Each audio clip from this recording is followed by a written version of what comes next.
Well, I'm joined via webcam by Shashank Joshi, who is the defence editor of The Economist.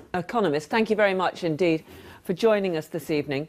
Do you think that what has happened here at Gatwick does expose a vulnerability of a huge airport like this? Shouldn't it have had measures in place to stop these drones? Yeah, I think that's right. I think a huge amount of attention has gone into threats from drones.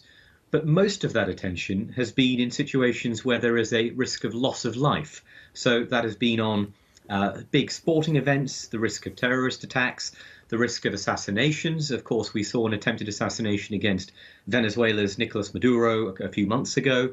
And in those scenarios, in those situations, the options for taking down the drone by jamming or kinetic attack, whether that's nets or bullets or some other kind of measure where there are risks associated with that, are palatable. It's acceptable to shoot down a drone if the risk is immediate loss of life.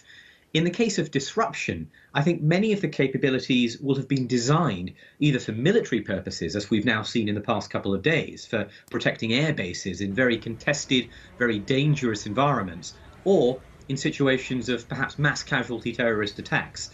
So I think there will be options available, but using some of those options will be a slightly more sort of difficult political and policy challenge because of the context of Gatwick, the fact that the downside is disruption to flights rather than loss of life. So I think the challenge will be now focusing on how do we also protect these big vulnerable sites where the risk is not just terrorism, but also episodes like this. What about tracking down the people who appear to be deliberately flying a drone or drones and causing this disruption? Is there really no way of tracking or tracing where the drones are being operated from? Well, if they're operated by radio, then radio direction finding and locating the source of the transmissions is a possibility. That's a possibility. But I think what I would also say is it's possible for the operators to be moving around, for example, in a van or a car, and that can make the job of locating them extremely difficult. It's also worth noting many sophisticated drones, or even not very sophisticated drones, can also be pre-programmed to fly particular waypoints. They can fly pre-programmed routes in a particular way, and in that sense, they don't necessarily need to have continuous direction and signals sent from an operator that would give the location away. That may also be complicating the job of those doing this task. Having said that, now that the army are involved with what I would imagine is very considerable electronic warfare capability, perhaps other agencies are involved in this, I'd be very surprised if the direction finding, if locating the origin is not something that now could be done in a more timely way. If that's not the case, there must be some other explanation that I think is even more complicated than that. There are lots of theories about who may be behind this. One suggestion is that it was some kind of environmental protest. People are questioning whether it could be some kind of Russian-inspired attempt to disrupt things, or simply a lone wolf, as they're known. What do you think is the most likely explanation?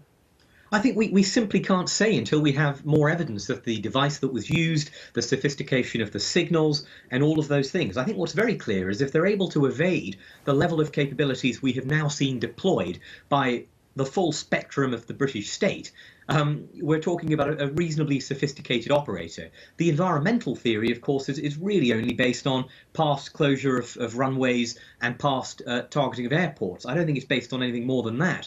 I think state-level capabilities are fairly unlikely. Of course, states like Russia may have an interest in learning about the extent and sophistication of anti-drone capabilities, but I don't think that they would go in for an operation like this with the enormous political risk, particularly after Skripal, particularly after the enormous diplomatic pressure on Russia that we would see. So I think a state is a fairly implausible explanation, although, of course, all options, all considerations will be taken. So I think the most likely explanation would be an individual or a small group with a perhaps political motivation or an ideological motivation, clearly looking at disruption over a prolonged period rather than any kind of act of terrorism, act of vandalism or act of violence.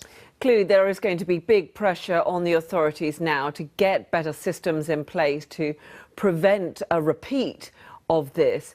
Would one idea be this idea of increasing the exclusion zone around an airport? At the moment, you're not allowed to fly a drone within 1 kilometre of an airport. Many other countries have much bigger areas where you can't fly a drone. Is that something that the government should be looking at? Well, I think the important thing to remember is the case for an exclusion zone and the enlargement of the exclusion zone may be strong, but that would not necessarily stop people from circumventing that. So you have to ask, the fundamental question is, how do you enforce the exclusion zone? Not necessarily what the exclusion zone is. You can have detection technology, you can have monitoring technology, but of course, simply jamming GPS signals around a continuously functioning airport is not only legally complicated, but of course it's also operationally complicated given the number of aircraft and systems using GPS and other signals around an airport. So I think the question I would say is, don't fixate on the exclusion zone or the rules.